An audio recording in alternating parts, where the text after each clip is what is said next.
I'm gonna monitor my glucose levels during workouts to see if it can predict when I'm gonna bonk. I'm Kathy. And I'm Norm. We're on a quest for a healthy and adventurous lifestyle as we get older. Since we got married a few years ago, we wanted an activity that we could do together. So we started racing Xterra off-road triathlons.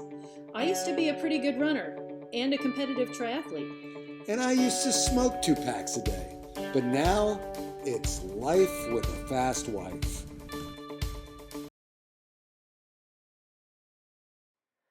Let me just clarify that I do not have diabetes. I want to see if studying my glucose levels could help with athletic performance. A professional cycling team, Jumbo-Visma, has been using these continuous monitors as well, but to my knowledge, nothing has been published on their use. I also have not been able to find much information on the internet on how to use a CGM to improve endurance performance. The Jumbo-Visma team is working with a group called Super Sapiens. If you live in Europe, you can purchase a sport version of the Abbott Freestyle Libre, and the Super Sapiens app provides analytics specific to endurance sports performance. Unfortunately, this is not available in the US, so I used an app available in California called Steady, which allows one of their doctors to prescribe you a CGM. There was surprisingly little needed to obtain one, and simply stating that you were concerned about your blood sugar levels was sufficient. Hermetically sealed. Yeah. All right. Okay, I guess that's it. Set that there. And then I unscrew this. I think it's this way. Okay. All right. I thought I was supposed to expose a needle. Okay, and then I think I pop this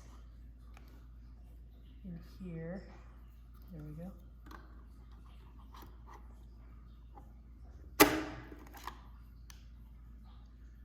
I don't think that worked. Needle. Oh, there we go. Okay. Oh, geez. See the needle? Holy shit, this is gonna hurt. Holy shit, that's gonna hurt. It's for science. Oh, it didn't really hurt. Oh, it kind of stings now. I wore continuous glucose monitors for a total of 4 weeks, so 2 devices, to measure serum glucose. These devices take a measurement every 15 minutes automatically, and you can periodically upload the data to your phone by scanning the device. Another nice feature of the Libre device is that if you go to our website, you can find all the data from your CGM for the full 14 days of your device life with the readings every 15 minutes. And then you can download it into an Excel file. That's awesome. Let's take a look at what I learned. I am happy to report that it seems my pancreas and liver are functioning normally. As recommended by the app, I kept a log of the food I ate to see how different foods impacted my glucose levels. I graphed the response to several different food types as shown. As expected, when I ate something with a lot of sugar, like a brownie, my serum glucose rose quickly and peaked about 45 minutes after consumption. It also caused the highest glucose level of any food and then dropped hard and fast. When I ate tortellini or pizza, I also had a higher glucose response as compared with a lower glycemic food such as beef and veggie bowl. My tried and true breakfast of oatmeal with almonds or walnuts, almond milk, and fruit as expected yields a very nice, long, slow energy release. I eat this almost every morning and before long rides or workouts because it does seem to make me feel good. This was recommended by nutritionist Kim Mueller. My usual breakfast here it's bare oats, walnuts, and I usually like a banana before long rides. Because of the potassium. So, here, you want the asshole, honey? Of the banana?